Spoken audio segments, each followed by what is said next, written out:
Hello guys, welcome back to YouTube channel natin, J-Race TV.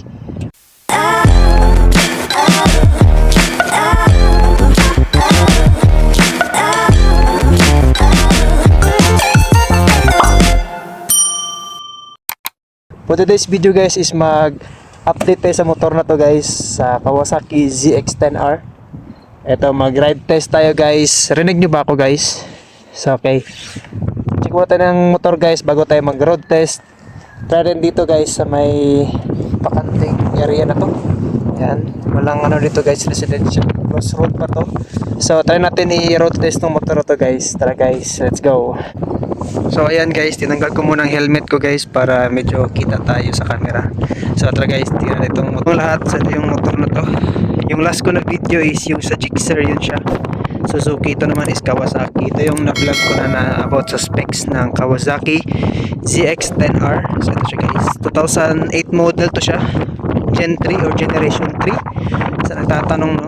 So hindi na naman sa akin to, kay boss naman ito sa nagtatanong guys. Baka sabihin nila na meron tayong motor dito guys. So pinahiram lang sa atin. Actually ngayon is aalis ako guys, pupunta ako ng market, bibili ng gulay. So road test ko muna to guys dito sa lugar na to guys. Ito, yan, bakante dito guys, walang mga bahay dito guys, as you see. Yan, so try natin guys, gamitin natin yung tripod, gamitin natin itong motor na to guys. Ano yung drive test o tsaka feeling na maggamit ng motor na to guys.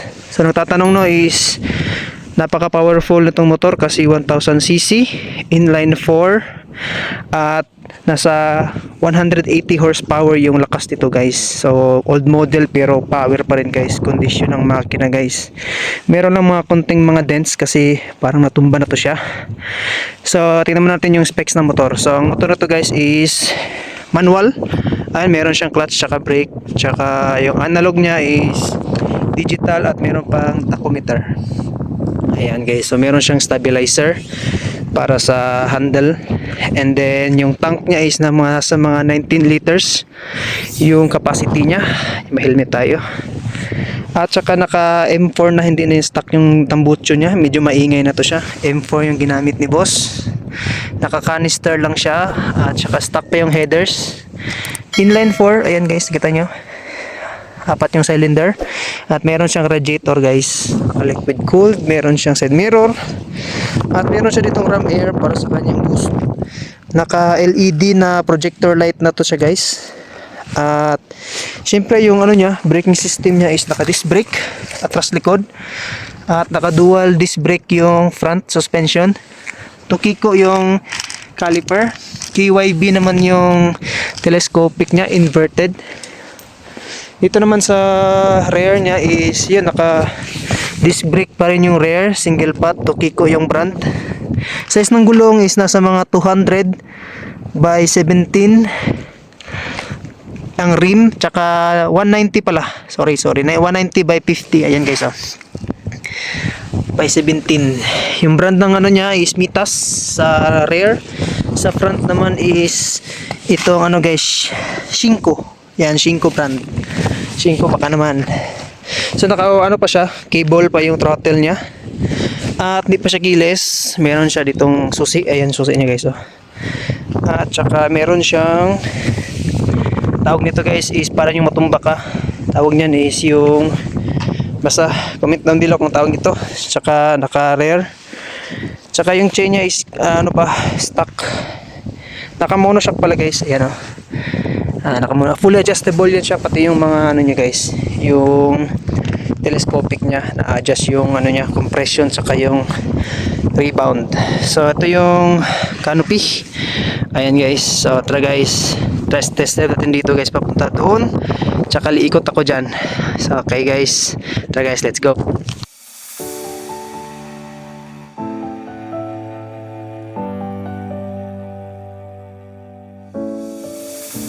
I've come so far away from home, there's no way I'm turning back now.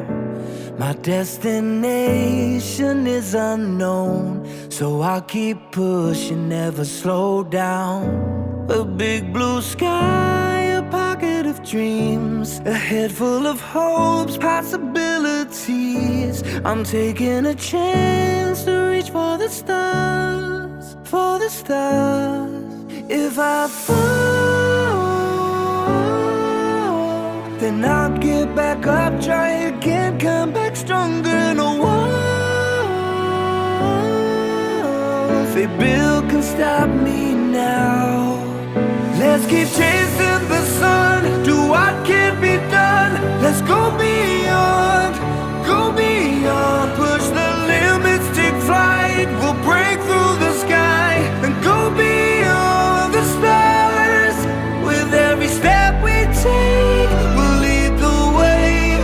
These walls, we're breaking them down, and we'll leave them all in the dust.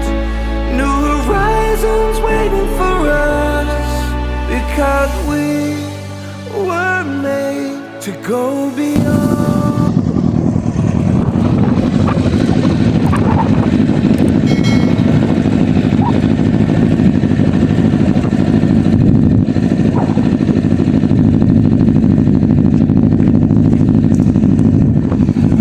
So ayan guys, napakaingay niya. Ayan, sound check tayo guys, sound check.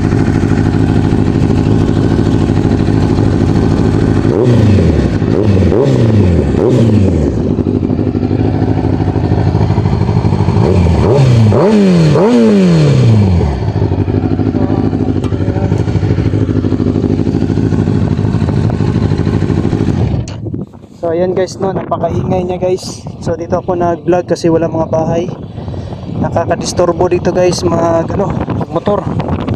Ano na tayo dito kaingay na motor. So napakainit niya. Ayun guys, so nakita niyo guys.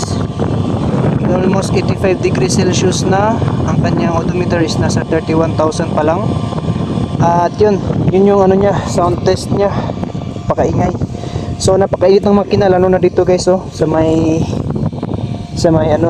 paa. Napakainit niya guys gamitin. So napakaganda niyang mabigat siya guys, pero pag nasakyan mo na siya, pag makuha mo na yung center of gravity mo, madali lang siya guys i-handling. Napakadali niyang i-handling guys. Tsaka sporty talaga yung yung position mo dito, naka-attack position, nakadapa. So pakita ko sa inyo guys kung ano yung nakadapa na position, okay? Ganyan siya guys, oh. Naka-attack position ka nito guys, pag ganyan. So malayo yung paa, nandito. Dito yung brake. Ganyan. So pag nakaano ka, high speed, medyo lubog itong tangke kasi kaganyan yung ulo mo. Ganyan guys, oh. Ganyan siya. Saka sa naman, sa pasahero is mataas. Dito siya yung pasahero. Hanggang dito guys, ganyan. Napakataas ng pasahero guys. Napaka-komportable niyang i-maniobra. Ganyan siya guys, oh. Yung position mo. Ganyan ka. So ayan guys. Yan. Sabi tayo. So sana nakatulong yung video guys. Hopefully na nabigyan kayo ng nito guys, ng idea sa ganitong motor, sports bike. So hindi naman siya mahirap dalahin guys, basta medyo kapa nyo lang paano magmotor. Lalo na sa mga wag na kayo magpamasyadong mabilis, kasi kung mabilis, napakabilis talaga ng motor na to guys. Napakalakas na power niya. So ayan guys, ito ng helmet ko. Ayan guys, sa nagtatanong guys, no, is hindi to sa akin ng hindi to sa atin tong motorsiklo na to, kay boss ito guys. So pinahiram niya sa atin. So salamat kay boss dahil pinabigyan tayo ng pagkakataon na para maka testing ng motor na to guys, kasi sa Pilipinas is napakamahal nito at napakalakas kumain ng gasolina. So yan guys, thank you so much guys. Hopefully na bigyan ko kayo ng entertainment at idea sa motor na to guys. So thank you so much, and then don't forget to like, share, subscribe, hit the notification bell, and see you in my next video. See you in my next vlog. Tara guys, bigyan natin ng gulay. Let's go!